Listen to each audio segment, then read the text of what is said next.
Une fois qu'on arrive au bout des 20 bobines, ça fait 20 minutes. Il faut avoir le temps d'éplucher, de mettre les étiquettes, faire les étiquettes, nettoyer un coup le métier. Alors 30 minutes, ça passe vite, 30 ou 36 minutes, ça passe vite. Il faut recommencer tout après ça, pendant 8 heures. Ils ont plusieurs trucs. Un de leurs derniers, c'est l'automation.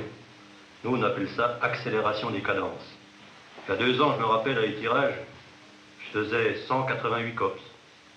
Aujourd'hui, j'en ai fait 244. Ils font des appels à la collaboration. Ils disent, mais avec vos collectivités, entendez-vous avec nous? Et puis, on va arranger le travail. On va vous donner, par exemple, 2 centièmes de seconde pour faire un travail. 2 centièmes de seconde en plus, 100 ans. En plus des 2 qu'on avait déjà. Ça va doubler le temps, mais comme de toute façon, il en faudrait 6, on en perdra encore 2. Pour manger, en principe, il faut avoir faim. Or, à Rodia, quand on mange, c'est pas qu'on a faim. C'est que le cerveau électronique a pensé qu'il fallait aller manger à ce moment-là parce qu'il y avait un trou dans la production. On va manger quand le cerveau électronique a décidé qu'on y a. C'est toujours les mêmes gestes, les mêmes machines, c'est toujours le même travail. Nous semble voir toujours le même film, entendre toujours le même disque. Il faudrait quand même connaître quelqu'un pour pouvoir en discuter qui trouve un intérêt quelconque à faire ce geste-là 244 fois dans la journée. Et puis faire ce geste-là 244 fois dans la journée. On enlève la bobine du dessus, on a une brosse, une petite brosse comme ça, on prend le fil avec la brosse, et puis on la remet sur la bobine du bas, comme ça, on fait ça comme geste. Puis après on enlève la bobine comme ça, on la remet comme ça. Toute la journée. Ah, toute la journée comme ça, oui. Tu es en 88, toi? Oui, j'ai toujours été. Tu aimes mieux? Au début, j'aimais mieux, maintenant je commence à commencer à être dur, hein. Enfin, je crevais, que ce soit le matin, l'après-midi ou la nuit, je crevais. J'arrive là, je me couche. Ça tient pendant 4-5 ans, puis après, c'est dur. Après, quand on arrive du boulot, je m'endors à table. J'ai plus de force, là. Quel âge as-tu? En 38.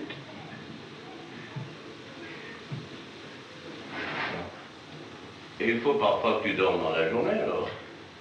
Parfois, c'est tout le temps. Tout le temps, je dors. Quand je vais le matin, quand je prends à 3 h du matin jusqu'à midi, j'arrive ici à midi 20, ben à 1 h, je roule. Je me couche après manger jusqu'à 3-4 heures. Ça dépend le temps, hein. Quand il fait mon web, ben, je reste au lit jusqu'à 5-6 heures le soir. Puis je vais coucher tôt le soir, c'est à 3 heures. Et tu te reposes quand même? Ah non, c'est pas pareil. On ne peut pas se reposer. On dort, mais quand on se réveille, ben, on a mal foutu, on a mal à la tête. Ça va pas, on sait pas où on est. On a basourdi. Au début, ça allait. Au début, j'étais là-bas. Maintenant, ça va pas. On est énervé pour rien. Après, il y a un bruit au-dessus, ça y est, on vous se pète. Puis j'ai l'impression qu'il y en a, non? Non, mais c'est rien, maintenant. C'est rien du tout, là. Toute la journée comme ça, voilà. Toute la journée? Oh, c'est tout là, comme ça. Depuis 6 h le matin, jusqu'à 10 h le soir. L'hiver jusqu'à 10 h, mais l'été jusqu'à minuit, 1 h. Hein. Et dis-moi, quand tu es un peu libre, qu'est-ce que tu fais pour te distraire? Oh, mais l'hiver, je peux rien faire. L'hiver, je bricole un peu ici, comme hier, j'ai nettoyé la cuisine. Je vais un peu ici, quoi, l'hiver, mais l'été, je vais à la bourre, de temps en temps. Tu vas à la pêche. à la pêche, ouais. À la pêche aux champignons, oui. Au muguet. Oui, quand on prend l'air comme ça fait du bien, quoi. Tu n'as pas d'automobile? Ah non. Pourquoi? Au premier, ça fait trop cher, hein. Il faut passer le permis, tout ça. J'ai plusieurs copains, ça fait 6 fois qu'ils le passent. Ils l'ont encore pas, parce que là, ils abandonnent. Oh, l'autre fois, le copain, il a passé, il a eu le col. Après, il a échoué sur le col. Il a toujours quelque chose, quoi. Après la conduite, il y a toujours quelque chose. Ça fait déjà 6 fois qu'il y va.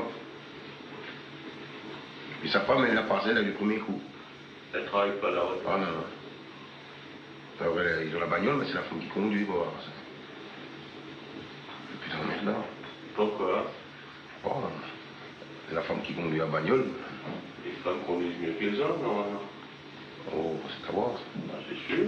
Ils sont plus doués. Je sais pas. Tu crois qu'il y trouve quelque chose à redire? Oh non, Christine, elle conduit bien, sa femme. J'ai déjà monté avec elle. Elle conduit pas mal. Mais elle ne devrait pas assez. Et donc, Et tu- ils Moi, veulent je pas. veux pas. Ah non, non. donc, On arrive déjà juste après du mois, alors je sais pas comment on fait. Je me sentirais capable, mais ils veulent pas. Tous les copains qui ont une bagnole, ils disent, oh, c'est dur. Il faut payer la vignette, l'essence, tout, les réparations. Puis l'homme dépend trop de la femme après. je comprends ce qu'elle vient de dire. Oui, c'est vrai, hein. Tu crois pas que son prestige en prendra un coup si c'est l'État qui conduit? L'amour propre masculin qui ressort là. Oh oui, oh ben ça. On a tous une mobilette. Et là, la bonne femme... C'est mon sang en mobilette. ah, ouais. L'été, c'est intéressant. On a mis en mobilette l'été. Je suis d'accord. C'est bon, on mange champignons ensemble, on la pêche, ici, au bord de l'eau. On amène les gosses, Avec un on bouquin. mange au bord de l'eau.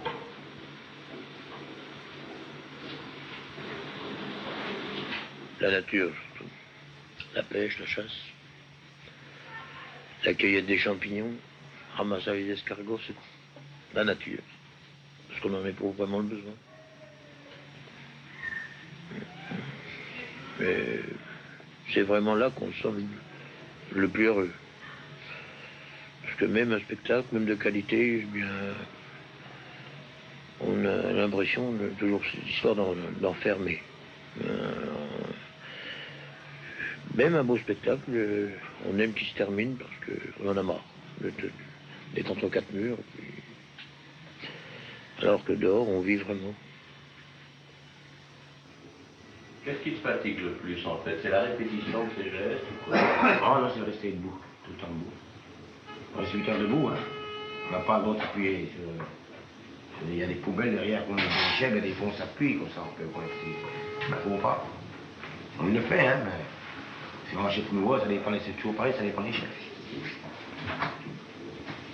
Et vous appuyez, ça diminuerait le rendement? Oh non, bah non. Mais normalement, si il faut patrouiller, oui. Ouais, Michel. Il faut patrouiller devant, alors. Entrez. On va ouvrir de la route aussi. Les chefs. Asseyez-vous, déjà. Non, vous ne travaillez pas, il y a l'assurance. Vous êtes à la filature aussi? Pardon? Vous êtes à la filature aussi? Alors, je suis à finissage fibre. En 4-8, non? 4-8, oui.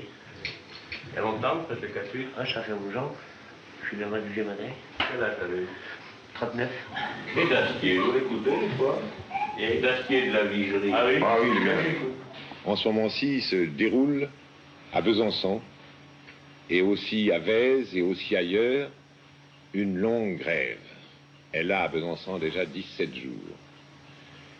Il s'agit d'un conflit entre le patronat de droit divin, insupportable, et de la classe ouvrière, bien en dehors de la politique. Il lance des points quand même qui sont pas petits des verts, on va dire. Pour moi, ce qu'il dit qu'il y a bien des choses de vraies qu'il dit. Pour beaucoup de personnel, Il est froid. T'as l'impression qu'il est prend? On a l'impression. Il n'a pas peur de cause, en tout cas. Hein? Ce qu'il veut dire, il le dit. C'est vrai, pour les grèves de la route, hein, il a bien causé. On rappelle plus ce qu'il a dit. Hein, la de la vigerie, on le regarde tout le temps. On l'aime bien, c'est quoi. Oh oui. Moi, je l'aime bien, il faut le bien. Il dit ce qu'il pense, c'est ça. Le communisme est la seule force organisée en France, à part ce phénomène de Gaulle. Qu'est-ce qu'il est? Cela reste un espoir pour une large fraction de la classe ouvrière. Cela reste aussi le refuge des mécontents. Mais il faut tout de même noter une chose, c'est que le communisme est beaucoup plus fort comme aiguillon sur la fesse du bœuf capitaliste que comme une idéologie. Suivant comme cause, il n'est pas pour le gouvernement, ni... Hein? pourtant, il y est. Il y est, oui. Il y est, mais il n'est pas franchement gaulliste. C'est-à-dire qu'il dit ce qu'il pense à fond. Il est pour de Gaulle, mais il n'est pas gaulliste. Quand il y a eu la grève à la Rodière, il y a eu des choses à la télé? Je parie que c'était pas sans vitesse. Parce qu'il y a eu Vous voyez un truc qui m'a dégoûté, moi, c'est quand on a défilé dans les rues. Alors on était au moins 400 à 500. On est revenu tout de suite pour le soir avec des informations. Ils ont dit qu'on était à peine une cinquantaine. Ah ben oui. Alors c'est là vraiment qu'on a vu qu'ils disaient des mensonges. Puis tous les gars de la région l'ont eu, ça, hein. Ils ont tous été écœurés par ça. Parce qu'on était sur place, on voyait bien, hein, quand même. C'est pour ça maintenant, quand il y a la télé là-bas devant, devant la région, ben, les délégués ne veulent plus causer.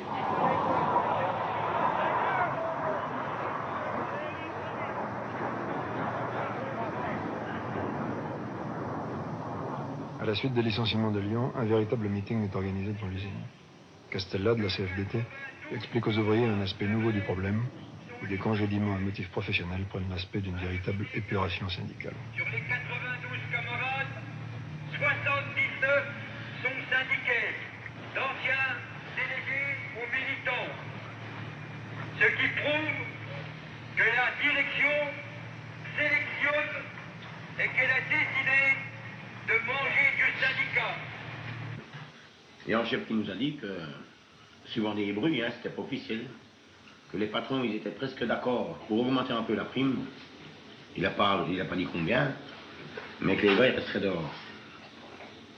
Alors ça, nous ne veut pas, ça, nous, comme on a dit au chef, on a dit non. On a dit d'abord les 90 gars, puis après la prime, toute seule. Parce qu'ils sont malins, les patrons. Hein. Ils voudraient augmenter un peu la prime, ça calmerait un peu l'esprit des gars. Ça. Puis après les 90 gars, on les laisserait dehors. C'est sûrement ce qu'ils pensent. Hein. Ils augmenteraient un peu la prime d'1 ou 2%, les gars, ça les calmerait, c'est vrai. Ils les accusent de sabotage, ils parlent pas. Il paraît qu'il y en avait 6 qui étaient à l'assurance, qui n'étaient même pas dans la boîte, qui ont été licenciés alors. Ils ne pouvaient pas faire du sabotage, on était en assurance. Alors c'est preuve que c'était déjà voulu, ces licenciements-là.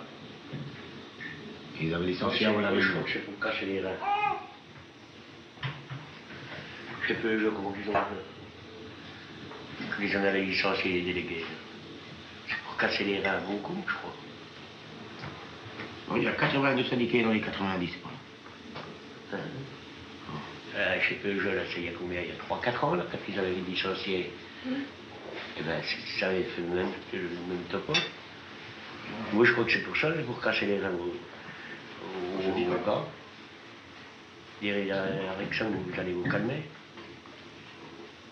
Ce qui a d'abord eu sabotage. Ah, justement, c'est ce qu'on ne sait pas. Hein. Ils ont fait dire le sabotage. Hein. Puis à ce moment-là, ils avaient qu'à faire comme Mélenchon, porter plainte à la police. Hein? Et pas qu'il y en a dans ce monde, je n'ai pas vu non plus, ça. Hein? C'est pareil, on a entendu parler. Et à Mélenchon, ils ont porté plainte. Donc ils ont accusé un gars, il y a un truc qui vient. Ils ont accusé un gars de la DEI, vous savez. Ouais. Alors ce gars-là, ils l'ont emmené à Goudimel sans preuve, sans rien. Comme ils font d'habitude, moi j'y ai pas assez chez vous, ça fait. Hein? Ils l'ont emmené à Goudimel, et il est arrivé là-bas, il s'est fait tabasser par les flics. Alors le soir, ils l'ont relâché, parce qu'ils ne peuvent pas nous garder plus de 48 heures, je pense qu'il y a un truc comme ça. Hein. Il a été au boulot le soir. Alors il y a le commissaire de police qui a été le voir. Il a demandé à l'enseignement, puis il a dit, alors mon gars, qu'est-ce qu'ils t'ont fait là-bas? Ouais, il voulait vraiment savoir ce qu'ils m'ont fait, il a été vers le flic, il a foutu 2 claques devant tout le monde là-bas à l'atelier. Il n'a rien dit. Il a dit, bon, moi je vais m'occuper de ça. Mais il a foutu 2 claques devant tous les ouvriers de la route, dans l'atelier. Au commissaire, hein? C'est pas qu'il avait une drôle de bille, hein?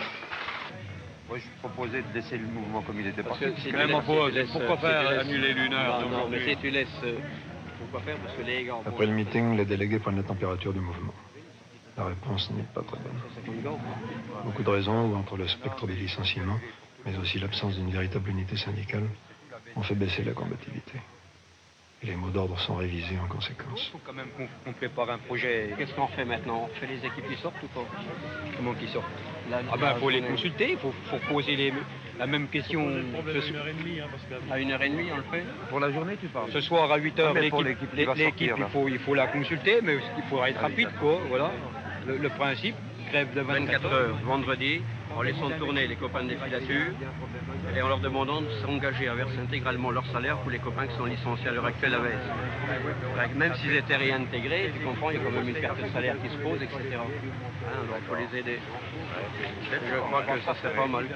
Alors il faut dire aux copains parce qu'on n'est pas nombreux. Hein, Alors le fait qu'ils laissent tourner les voilà, filatures. on obligerait personne à rentrer en filature, mais on ferait pour qu'il y ait quand même un maximum de copains qui rentrent pour éviter le lock-out parce que la lutte va amener, bon, bah, elle va pas être facile. Hein. En France, à l'heure actuelle, quand même, il y a des discussions, possibilité de réintégration si on y met le paquet, et en plus, il y a possibilité également de discussion sur la paye. Ils sont d'ailleurs hier, ils voulaient nous amener sur la prime d'intéressement. La prime de l'intéressement, c'est du vulgaire chantage. Hein. Ils vont faire un vulgaire chantage. On va la prime à l'intéressement, mais il faudra qu'il y ait sous reste chez le patron pendant 4-5 ans. Alors, qu'est-ce que ça nous donnera?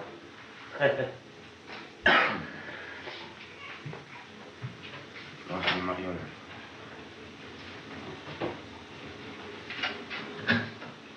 Qu'est-ce que tu vois comme solution? Vraiment, tout le monde Lui, il était voit la d'accord. révolution, lui. Moi, je veux que la révolution, il n'y a que ça, autrement, on n'aura jamais rien. Il y en a pas. Puis tous les gars disent ça. Mais On ne fera jamais rien comme les petites Grèces, ça serait rien du tout, ça. Du côté de la ville de Besançon, aussi, les autres n'ont encore pas assez barré, puis je respecte. Ouais, il n'y a qu'à la Roja qu'on bouge. La Roja et les cheminots. Vous voyez chez lui, puis ils ont du chômage. Ils rouspètent, mais c'est tout. Oh, on ne va pas faire une heure de grève parce qu'on n'a déjà pas tant de sous. Ça c'est un fait, puis il n'y a pas tant de sous. Mais plus ça vient en avant, plus ça sera pire. Ça vient comme un 36, rien à faire. Le top, ça sera. Je vois que c'est la solution, là. Comment ça avait démarré en 36? C'est pas le textile, je crois. C'est pas le textile. Quand j'étais trop petit, oui, mais j'ai entendu causer quand même. Ah oui. Ça doit être par Lyon, pas le textile, je crois. Le canut, là. C'est ça, hein? Et comment ils étaient partis? Tu te rappelles des détails? Il y avait eu l'unité d'abord, hein? Beaucoup, oui. CGTU, CGTU. Ah oui, oui. Oui, ça, oui. Le principal déjà, hein, l'unité. Il y a comme ça qu'on peut y arriver.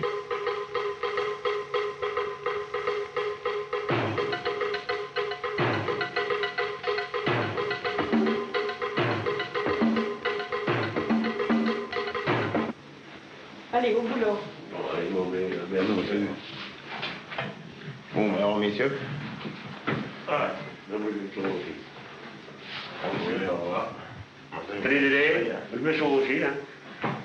Bon, ben, je pense que Après l'avant-midi, oh oui, bon, messieurs. assurance. Au revoir, messieurs. Au revoir. Messieurs. Et je vous passerai demain mieux à 10h, hein. Entendu. Au revoir, monsieur. Au revoir. Au revoir.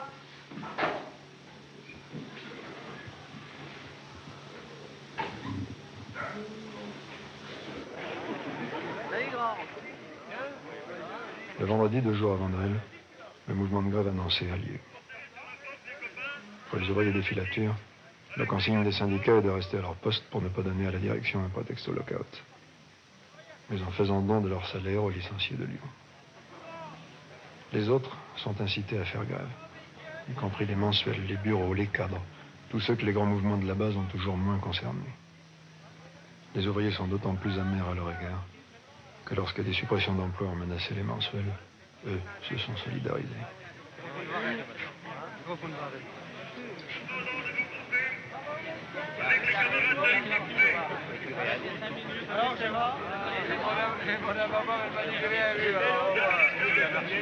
Au micro, Yo-Yo Morivar annonce que pour faire écouter aux mensuels qui vont sortir un appel à se joindre au mouvement, les grévistes doivent établir un barrage à la porte de l'usine.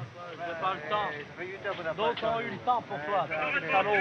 C'est une belle commune. Vous avez une bande de fumier, ça. Nous le disons franchement, ce n'est pas parce que je vous que vous n'êtes pas exploités comme nous. Les copains de Lyon, les 80 licenciés comptent sur vous. À Lyon, les mensuels, pousse pas trop. 5 minutes, pas plus pressé que les autres. Pour quelle raison? Vous êtes des beaux salauds. 5 minutes. Ils sont plus que les autres, idiots. Écoute, prenez-la, c'est la solidarité qui nous fera vaincre. Vous pouvez aller manger. Pour nous? J'espère que vous digérez bien. Ah, débrouillez pour vous, les gens. Hein. C'est fini. Les mensuels ont écouté l'appel des délégués, mais pas un n'a suivi le mouvement. Et même parmi les ouvriers, la participation a été régulière. Mais les grèves ne sont pas une suite de matchs revanches entre les patrons et les ouvriers, dont les résultats se totalisent sur un grand tableau. Elles sont les étapes d'une lutte dont victoires et défaites ne font que souligner l'existence. Yo-Yo et ses jeunes militants ne sont pas plus vaincus à Noël qu'ils n'étaient victorieux au printemps. Dans un cas comme dans l'autre, ils continuent d'apprendre.